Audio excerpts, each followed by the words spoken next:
शुक्रिया कहती हूँ कि तबीयत ख़राब होने के बावजूद भी वो आए, और सबसे ज़्यादा शुक्रिया मैं उनको ये कहना चाहती हूँ कि उन्होंने ये फ़िल्म करना मंजूर की। जब भी कॉमेडी का ख़्याल जहन में आता है तो कादर ख़ान साहब ही आते हैं सबसे पहले। तो जब मैंने अपनी फ़िल्म के बारे में सोचा कि ये फ़िल्म मुझे बनानी है तो सबसे पहला नाम मेरे जहन में कादर ख़ान साहब का आया, और मैं उनके पास गई, उनसे गुजारिश की, और उन्होंने कहा कि सिर्फ एक शर्त रखी कि देखो डायलॉग अच्छे होने चाहिए, स्क्रिप्ट अच्छी होनी चाहिए। हमने कहा शर्त मंजूर है सर, आपको पहुंचा देंगे हम स्क्रिप्ट। उन्होंने पढ़ी और फिर ये फ़िल्म की। मैं शुक्रिया अदा करना चाहती हूँ ओमपुरी साहब का, जिन्होंने मेरे जैसे एक नए डायरेक्टर के साथ में फ़िल्म करना मंजूर किया। क्यों किया वो ही बताएंगे आपको। मैं शुक्रिया अदा करूँगी संजय मिश्रा जी का, आने वाले हैं वो, रज़ाक खान साहब जो यहाँ बैठे हैं उनका, और राजपाल जी बहुत खूबसूरत एक्टर हैं, he is also about to come, and Vijay Patkar, they are all beautiful actors. I am so thankful कि उन्होंने यहाँ इस फिल्म में काम किया। फिल्म मेरी जो है it's a hardcore comedy drama with very good punches and dialogues. 100% original content मैंने देने की कोशिश की है, किसी को कॉपी नहीं किया है। तो सारे लोग जो यहाँ आए हैं, सारा प्रेस, सारा मीडिया, मैं उनको वेलकम करती हूँ और थैंक यू कहती हूँ कि ये मेरी पहली प्रेस कॉन्फ्रेंस में आपने आके मुझे ब्लेस किया। Thank you so much. मैं अब ओमपुरी साहब को, कादर साहब को, रज़ाक भाई को यहाँ स्टेज पे बुलाना चाहती हूँ। हुसैन साहब प्लीज़ हेल्प कीजिए।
Comedy movies.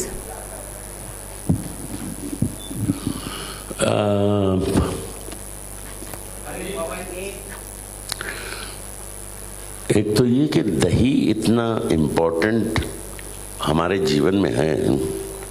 हम उसकी लस्सी बनाते हैं, हम उसकी कढ़ी बनाते हैं, हम उसकी छाछ पीते हैं। आज तक कमबख्त इतनी मतलब आधी सेंचुरी हो गई फिल्मों में, किसी ने दही के बारे में सोचा ही नहीं है। तो इसका जो श्रेय है वो फौजिया जी को जाता है कि इन्होंने दही को इतना महत्व दिया। और आपने ट्रेलर देखा, मस्ती है और इसमें जो भी ह्यूमर है वो घटिया ह्यूमर नहीं है, डबल मीनिंग का ह्यूमर नहीं है और ये वादा नहीं करती है कि सड़कों की सफाई होनी चाहिए, गरीबों का पेट भरना चाहिए। एक जो सोशल मैसेज होता है वो इसमें नहीं है। हंसना जो है वो जीवन के लिए बहुत लाभदायक है।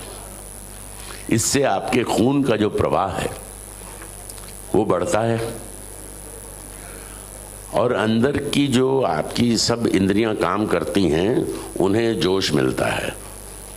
तो अच्छा हंसना, अच्छी चीज़ के लिए हंसना। हमारी फिल्मों में ज़्यादातर हंसी का मतलब होता है साउथ इंडियन के एक्सेंट पे हंस दिए, बंगाली के एक्सेंट पे हंस दिए, गुजराती के एक्सेंट पे हंस दिए, पंजाबी के एक्सेंट पे हंस दिए। लेकिन हमें ऐसी हंसी हंसनी चाहिए जिसमें सब लोग मिल के हंस सकें। तो ये वो फिल्म है जिसमें हम सब मिल के हंस सकते हैं। ये परिवार के लिए फिल्म है। बीवी, बच्चे, माँ, दादी, नाना जो भी हैं सब मिलके इस फिल्म का आनंद ले सकते हैं। और इसमें ना तो शाहरुख खान है, ना सलमान खान है, ना आमिर खान है, ना अपने एक खान और रह गए भैया, वो भोपाल के रहने वाले सैफ अली खान हैं। तो मतलब ये खानों की जो खान है वो इसमें नहीं है। हमारे जैसे जो हैं गरीब लोग, कैरेक्टर एक्टर्स, लोग कहते हैं कि हम बहुत टैलेंटेड हैं और इसीलिए पिछले 40 साल से लोग हमें फिल्मों में लेते रहे हैं। मैं 300 से ज़्यादा फिल्में कर चुका हूँ। ये मुझसे बड़े हैं, इन्होंने कुछ 600 फिल्में कर ली हैं।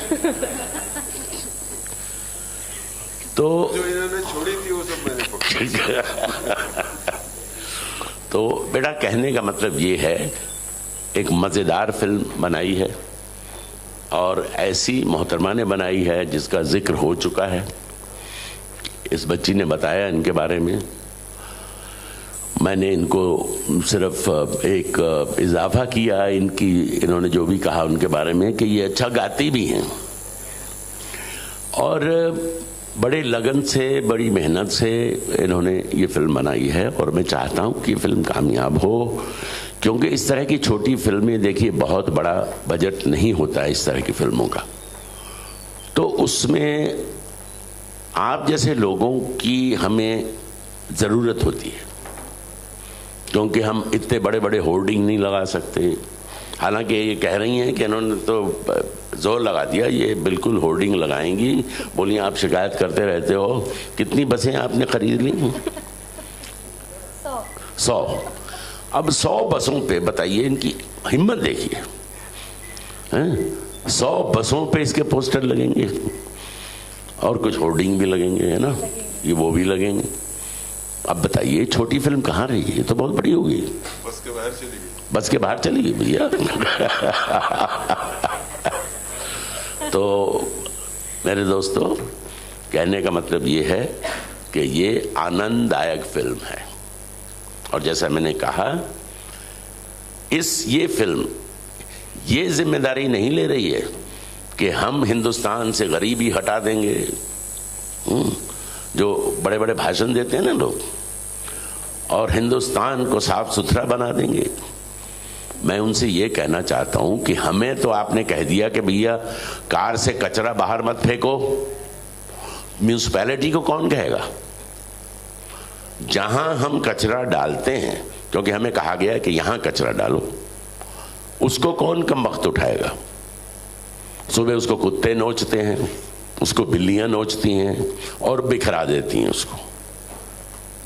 और दूसरे, सिर्फ गंदगी सड़कों की नहीं, ये जो बड़े बड़े लोग हैं उनके जो अंदर गंदगी भरी हुई है उसकी सफाई कौन करेगा? तो इस तरह की चीजों पे भी फिल्में बनती हैं, छोटी होती हैं, जब सरकार किसी चीज के बारे में कहती है कि भैया जाओ जाके फलां जिले में देखो वहां क्या मुसीबत है, क्या प्रॉब्लम है उनकी, तो वो किसको कहते हैं? आईएएस ऑफिसर को बोल देते हैं।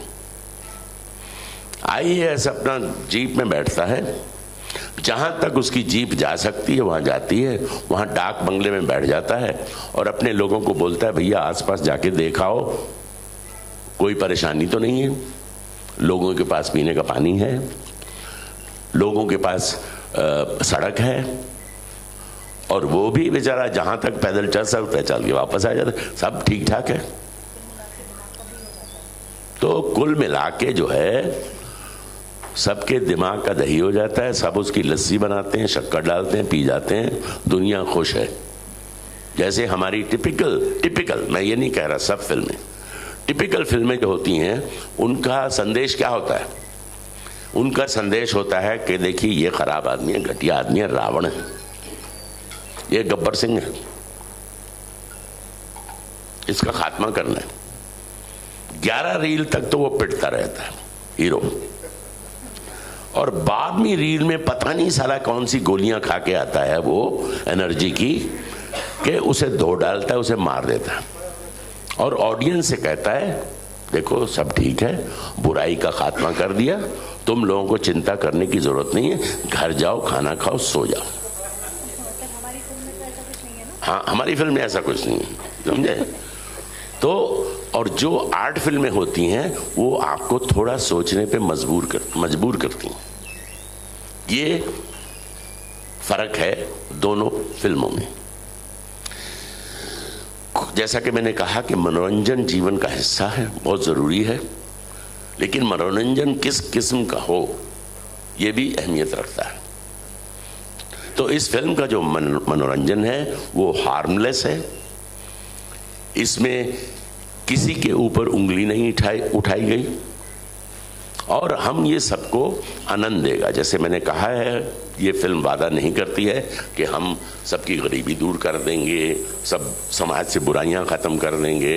हम तो सिर्फ आपके स्वास्थ्य के लिए ये फिल्म बनाई है, ताकि आपको अच्छी तरह से सांस आए, आपके अंदर ज्यादा से ज्यादा ऑक्सीजन जाए।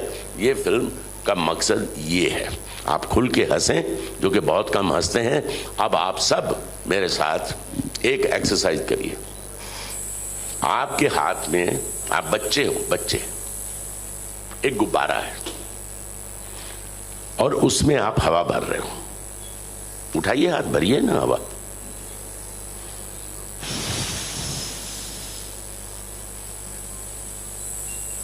फट गया।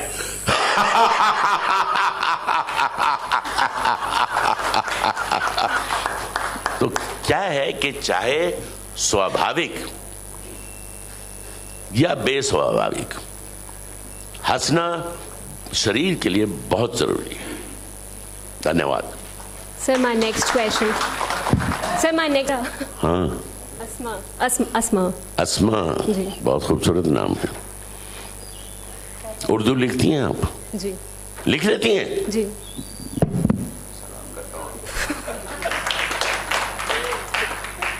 मेरे वालिद ने बड़ी कोशिश की मुझे उर्दू सिखाने की, लेकिन वो चूक गए, क्योंकि उन्होंने मुझे, जब मैं 10वीं पास कर चुका, फिर उर्दू सिखाने की कोशिश की।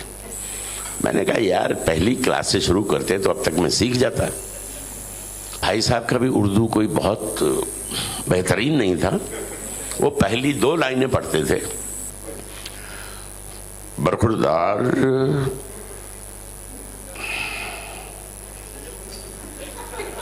मैं कहता था भैया आधी लाइन मैं पढ़ देता हूं आगे। अब आप गलत समझेंगे। नारी मां, नारी बहन, नारी बेटी, नारी प्रेमिका, नारी पत्नी। हाँ चलो खैर, पत्नी भी सही यार। तो अगर आप गौर से सोचें, जब मैं कॉलेज में था तो महिलाएं, आप भी सोचिए किस प्रोफेशन में होती थी। नर्स होती थी, क्लर्क होती थी, स्टेनो होती थी, एक आध कोई इक्का दुक्का डॉक्टर बन गई, लेकिन आज कहां है महिला? हवाई जहाज उड़ाती हैं, स्पेस में जाती हैं, पुलिस में हैं, आर्मी में हैं, बड़ी बड़ी डॉक्टर हैं, साइंटिस्ट हैं। कौन सा ऐसा प्रोफेशन बचा है जिसमें महिला नहीं है? जितनी तरक्की महिलाओं ने पिछले 40 साल में की है, हम मर्दों ने उस हिसाब से हमने की है तरक्की, लेकिन इनके मुकाबले में उतनी तरक्की नहीं की है। 2-4 चीजों में ही हमसे बहुत पीछे हैं। मसलन ये डाकू नहीं है, ये टेररिस्ट नहीं है, ये जेब नहीं काटती, आती ही नहीं जेब काटने को। तो ये इस तरह की चीजों पे इनको ध्यान देना चाहिए। अगर हमें इन्हें हमारे बराबर आना है तो तवज्जो देनी चाहिए इस तरफ। तो मैं गुजारिश करता हूं आप सब महिलाओं से कि इस तरफ भी थोड़ा ध्यान दें। Sir, my next question to you. Sir, in Ho Gaya Dimaqade, you are with it. What do you have to say about it? I am more than happy, much more than happy. इन्होंने जिस जगह हमें ठहराया वो इतनी खूबसूरत जगह थी, चारों तरफ आपके हरियाली। कसौली में इन्होंने शूटिंग की और ऐसा भी नहीं कि सुबह 6 बजे हमको मार मार के उठाया जा रहा है।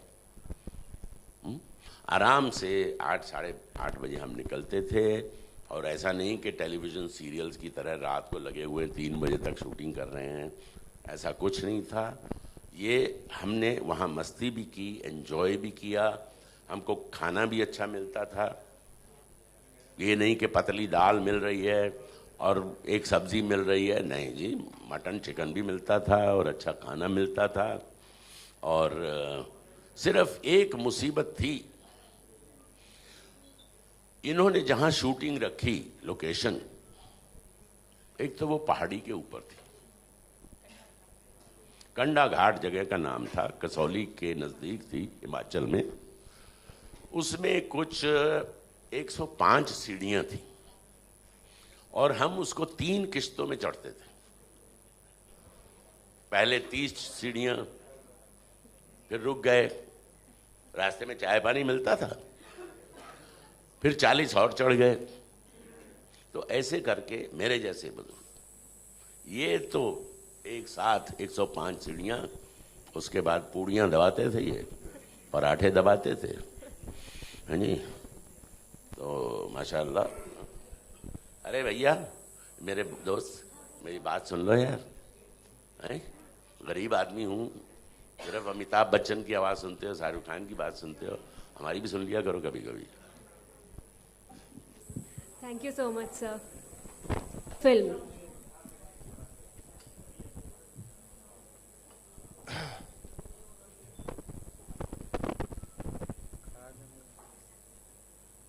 फन फिल्म,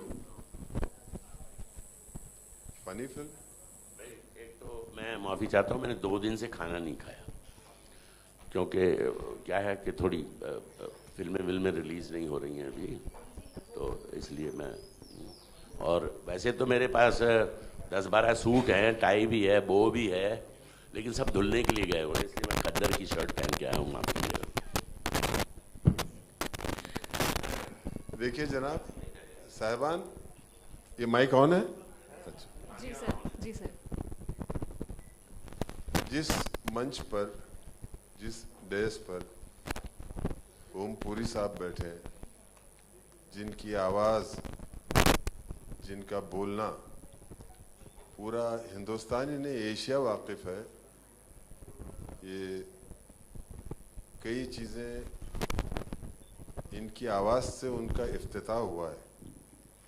और कादर खान साहब है जिनकी आवाज़ दहाड़ है और क़ुव्वत नुत्क़, मतलब बोलने की ताकत जो, और लिखने की ताकत, अदाकारी की सलाहियत है। और जितना यहाँ पर ओम पुरी साहब ने बोला है, मेरे लिए बोलने के लिए, मतलब मैं उस मकाम पे आ गया जहां मेरा एक दोस्त था पप्पू, वो उसके घर वालों ने जिद की कि तुम अंग्रेजी पढ़ो, इंग्लिश पढ़ो, तुमको उर्दू हमने घर में सिखा दी, हिंदुस्तानी सिखा दी। तो लेट उम्र में स्कूल में गया, अंग्रेजी पढ़ना लगा, इम्तिहान का टाइम था। तो एक कॉम्पोजिशन था, एक निबंध था, एक मजमून था दोस्त पे। तो मेरे पास आया, मुझसे कहने लगा, रज़ाक मेरे को इंग्लिश पे दोस्त पे एक कॉम्पोजिशन लिखना, मेरे को पढ़वा दे, रट्टा मरवा दे तो मैं कर लूँगा। मैंने उसको सिखा दिया दोस्त के बारे में कि अंग्रेजी में किस्सा सुना, जाके पढ़ लिख दे तो पास हो जाएगा। अब जिस दिन एग्ज़ाम था उसकी बदकिस्मती फ्रेंड के बजाय फादर्स डे था, तो वो मजमून लिखना पड़ा उसको फादर पे। लेकिन हमारा दोस्त पप्पू डरा नहीं, मेरा दोस्त था, डरेगा कैसे? तो उसने सिर्फ मजमून का खाका बदल दिया, बजाय दोस्त के बाप का लिखने लगा, लेकिन जो उसको याद था। और जब वो एग्जामिनर ने उसका पेपर पढ़ा तो वो आज तक कोमा में है। तो वो क्या लिखा था मैं आपको बताता हूं। लिखा, to whom so ever it may concern, I am Pappu. I am a very fatherly person.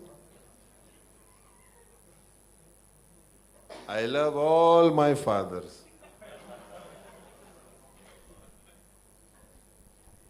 And mind you, all my fathers are not male. Half of them are female. My mother knows all my fathers. They can come home when I'm not there. My mother feeds them well, entertains them well. My mother knows all of them by their names. My uncle is also my father. And my best friend, my best father is my neighbor. And I love all my fathers because father जरूरी होता है ना। तो मेरे लिए अब वही पप्पू वाला हिसाब है कि मैं क्या बोलूँ, पूरी साहब ने इतना बता दिया, इतने सवालों के जवाब दे दिए। और फौजिया अर्शी साहिबा ने जो फिल्म बनाई बहुत अच्छी बनाई। मैंने जितना ट्रेलर आप लोगों ने देखा उतना मैंने भी देखा है। तो जब पूरी फिल्म देख लिया था तो मैं खड़ा होकर टेबल पे और कुर्सी पे बातें करता, और ऐसा मौका भी आएगा इंशाल्लाह। And I wish every member of this film, न सिर्फ डायरेक्टर बल्कि प्रोड्यूसर और all the actors, senior actors, मुझसे बेहतर एक्टर्स, मुझसे बेहतरीन अदाकार जिनको हम संगमील मानते हैं, जिनसे रोशनी लेकर के हम जहाँ भी एक आध कदम भी चलने के आज लायक हुए, कादर खान साहब हैं, ओम पुरी साहब हैं। तो मैं बहुत अपने आप को खुशकिस्मत मानता हूँ कि फिल्म में भी काम करना तो खुजा उनके साथ में बैठा हूँ, ये मेरी खुशनसीबी है, मेरा शर्फ है। All the best, thank you very much. Sir, one more question. Sir, will you tell us about your character? Funny, आप लोगों को लगेगा कि इस कैरेक्टर का कैरेक्टर नहीं है, लेकिन वो बड़ा हेल्पिंग होता है और मैंने बहुत इंजॉय किया करना। और जब फिल्म ख़त्म हो गई तो मैंने उनसे पूछा, मतलब वाकई फिल्म ख़त्म हो गई और कुछ काम नहीं बचा है? तो बहरहाल every good thing comes to an end, but I wish everything goes well and all the best. Thank you very much.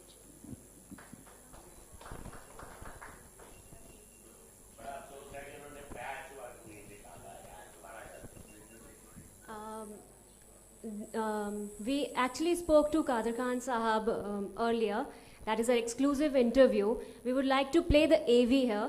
And should I say the questions? Because the questions are there in the AV. The questions were why he was away from the film industry, what was the reason why on which he signed this film, and what is the difference in the level of writing now as compared to his times, the yesteryear's time, and The fourth was he actually wants to make a film with Fawzia Arshi, and that's called Parchai, and he wants to remake a movie of his. That is his. हाजिर हूँ, आपको कुछ पूछना है तो हल्का सा पूछिएगा और मुझे दिमाग को दही मत बनाइएगा।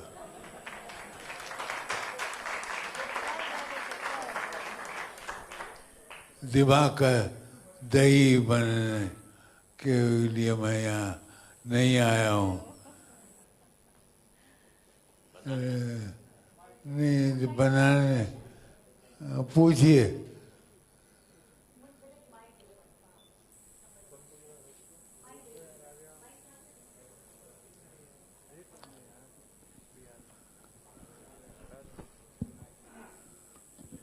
कादर खान साहब सलाम। सबसे पहले तो इतने दिनों बाद आपको देख के बहुत खुशी हुई। इतने दशकों से आप जुड़े रहे हिंदी सिनेमा के साथ और उसके बाद अब वापस से नजर आएंगे दिमाग का दही में। इतने बीच जो अरसा रहा जब आप नहीं दिखाई दिए सिनेमा में, सबसे ज्यादा वो कौन सी चीज थी जो आप मिस करते रहे अपने घर में? नहीं, मैं अपने घर में नहीं था, मैं पूना में था और खंडाला में था और मैंने वहाँ एक इंस्टीट्यूट खोला था। मैं दुबई भी गया और लोगों को अरबी सिखा रहा था। ये मेरे ओमपुरी साहब ये कह रहे थे कि उर्दू पढ़ना चाहते हैं। मैंने कहा ये मेरे दोस्त, काश तुम मेरे दोस्त होते, ये मेरे पास होते तो मैं तुम्हें अरबी सिखाता।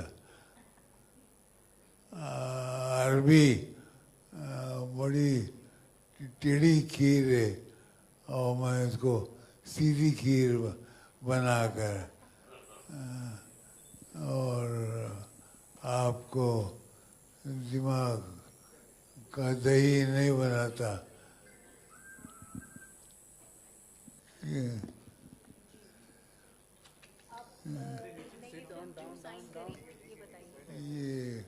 ये फिल्म इसलिए साइन की कि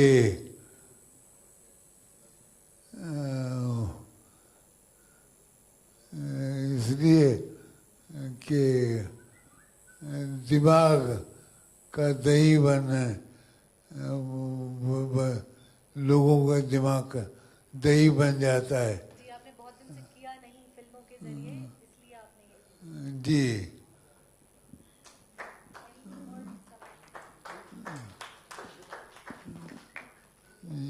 पूछिए। हेलो कादर सर, नमस्कार।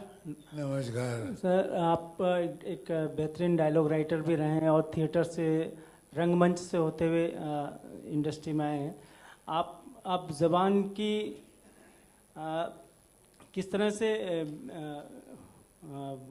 शक्ल बदल गई है, ये और डायलॉग एक ज़माने में थे, वो फिल्मों के डायलॉग भी बिका करते थे मार्केट में, उसके कैसेट, लेकिन आज जो है डायलॉग वो लोगों की ना ज़बान पे आते हैं ना किस तरह से उनके साथ रहते हैं। तो ये ज़बान की जो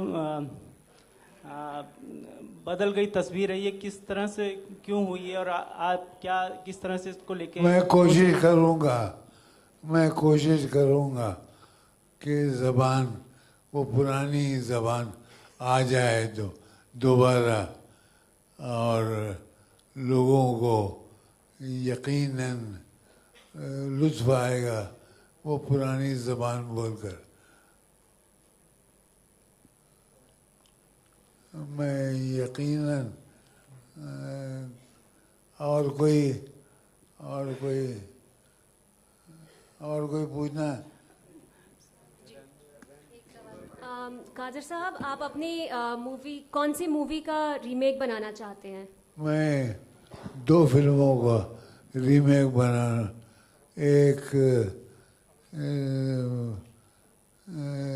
ये पुरानी फिल्म है मेरी शमा, बहुत रोएंगे उसमें आप एक साहब ने वो फिल्म देखी और आके कहा कि कितना रुलाया तुमने, कितना रुलाया तुमने। और दूसरी बना रहा हूँ क्षमा, परछाई लिख रहा हूँ। Kadar sir, Ritesh from ETV। मेरा सवाल आपसे है कि फौजिया जी के बारे में क्या कहेंगे, किस तरह की डायरेक्टर वो रही और कैसा उन सेट्स पे क्या क्या माहौल रहा, कुछ हमें बताएं। इस पिक्चर के बारे में कैसा रहा एक्सपीरियंस अपना? ये फिल्म के बारे में ये फौजिया जी बेहतरीन डायरेक्टर हैं और फौजिया जी लगती ही नहीं है एक औरत के हम डायरेक्शन में काम कर रहे हैं।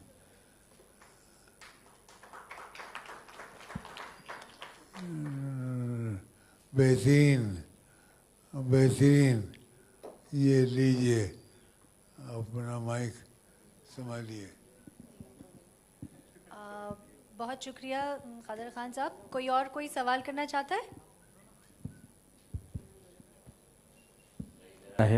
घर में पत्नी दिमाग की दही कर देती है, समाज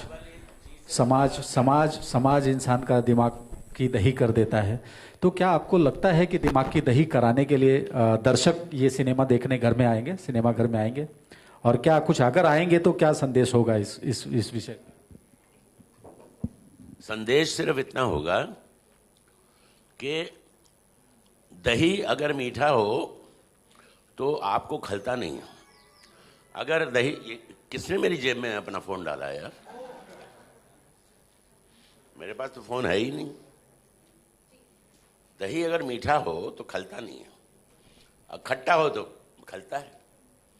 तो हम आपको मीठा दही दिखाने वाले हैं, समझे? अब कई पत्नियां ऐसी भी होती हैं जो मीठा दही खिलाती हैं, कई कमबख्त ऐसी होती हैं जो खट्टा दही खिलाती हैं, कई बॉस ऐसे होते हैं बेटा कह के बुलाएंगे तो मीठा हो गया ना दही। पत्नी ने कहा, ए जी सुनते हो, मेरे पास तो पैसे नहीं है, कुछ पैसे छोड़ जाइए।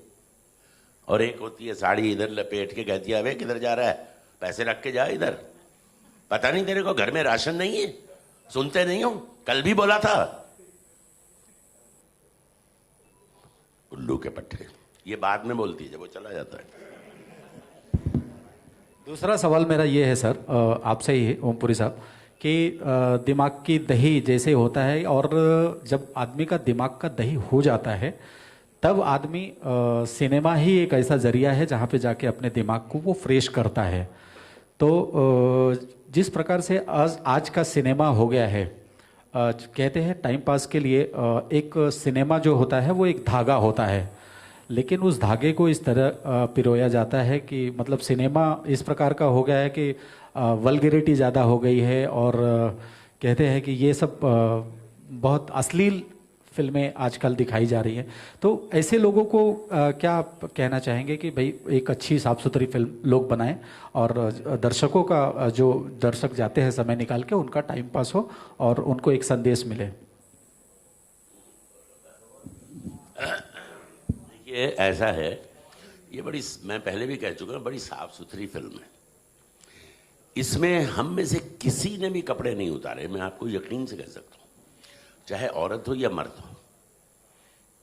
उतार सकते थे, आप भी उतार सकते, मैं माशाल्लाह अच्छे डाले हैं, समझे? मैं तो नहीं उतार सकता था क्योंकि तोंद है।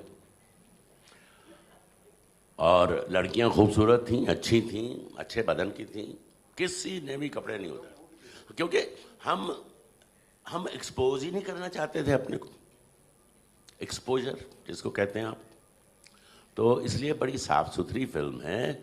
और ये बात आपकी सही है कि बहुत सारी फिल्में ऐसी होती हैं जो लोगों को लुभाने के लिए आइटम नंबर डाल देती हैं और ऐसे जलवे दिखाती हैं कि दिल मचल जाता है, और उस गाने को देखने के लिए आप दोबारा जाते हो, समझे? सिर्फ उस गाने के लिए। और उनकी जो मूवमेंट्स होती हैं गाने पहले भी होते थे पुरानी फिल्मों में, 50 और 60 के दशक में हेलन जी डांस भी करती थी। वो डांस इरोटिक होता था, वल्गर नहीं होता था, चीप नहीं होता था। आजकल जो है, जो मूवमेंट होती है, माफ़ करना महिलाएं बैठी हैं इसलिए मैं उसको बहुत विस्तार से नहीं कह सकता हूं कि मूवमेंट्स जो दी जाती हैं वो बहुत चीप और वल्गर होती हैं।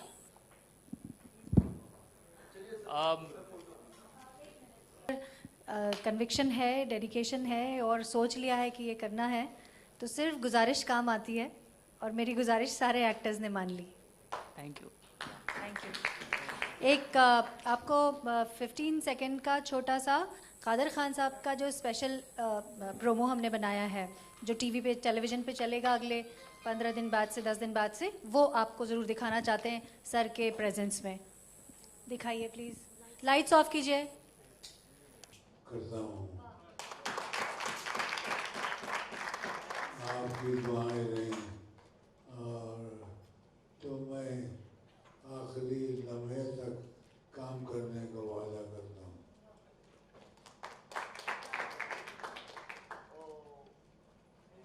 मैं इंशाल्लाह आपको ये ओमपुरी साहब आगे, ओम जी, अरे बिल्कुल बिल्कुल बिल्कुल, बहुत डिजर्व करते हैं और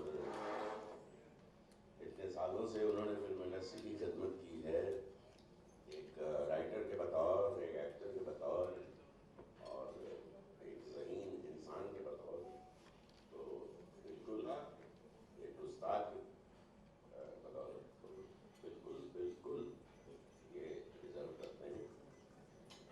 और हमारी गुजारिश है सरकार से कि वो इन्हें पद्मश्री से नवाजें।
जब अर्शी ने आपको इस फिल्म के लिए अप्रोच किया, क्या रिएक्शन था आपका कि आपने पहले स्क्रिप्ट पढ़ी थी, पूरा नरेशन? हाँ जी, इन्होंने मुझे पूरी स्क्रिप्ट सुना दी थी, मेरा रोल बता दिया था और अच्छे पैसे का वादा किया था और इन्होंने वादा निभाया भी।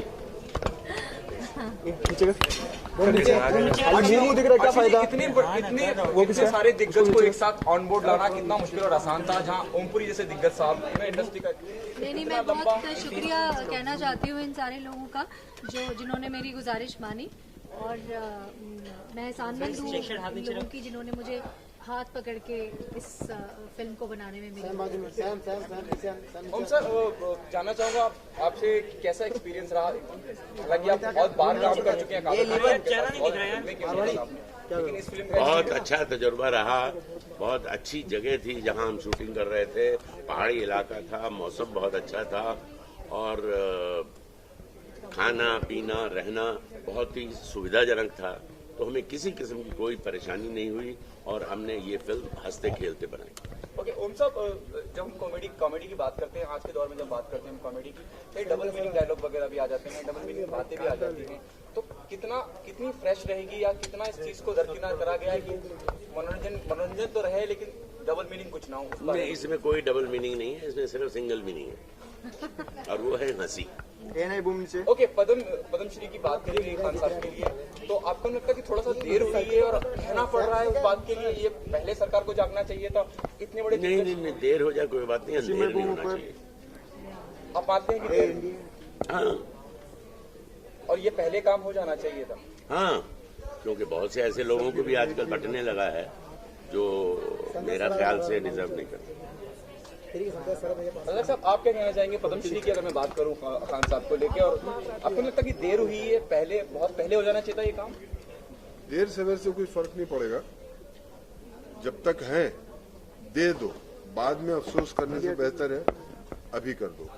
और वो बहुत मुस्तहिक हैं पद्मश्री का, पद्म भूषण के।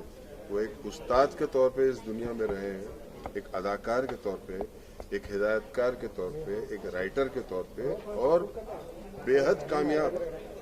कईयों को तो लिख के नहीं देते थे, कैसेट पे बोल के भेजते थे कि ये आपको डायलॉग इस तरह से बोलना है, बड़े बड़े स्टार्स को। ये हम इस बात के गवाह हैं, वो कैसेट हमने ले आके पहुंचाई है। हम तो इनके शागिर्द थे, स्टूडेंट थे, हमारे टीचर थे, तो ये हमारे लिए तो उस्ताद है, बाप की जगह पर है। ओके, आपका एक्सपीरियंस कैसा रहा और क्या कुछ सीखने को मिला, जहाँ ओमपुरी जैसे दिग्गज और कादर खान जैसे दिग्गज? सीख रहे हैं, ये हमारी खुशकिस्मती है कि हम एक मंच पे इनके साथ खड़े होने का हमको अल्लाह ने मौका दिया, तो इनसे सीखना भी हमारे नसीब में है। और हम तिफले मकतब की तरह आहिस्ते आहिस्ते सीख रहे हैं। थोड़ा बहुत भी जो इनको खुदा ने नवाजा है, हमको उसकी 5% 10% रोशनी भी मिल गई तो हम हमारी जिंदगी कामयाब है, ये मैं मानता हूँ और दिल से बोल रहा हूँ। Thank you sir. 1 to 1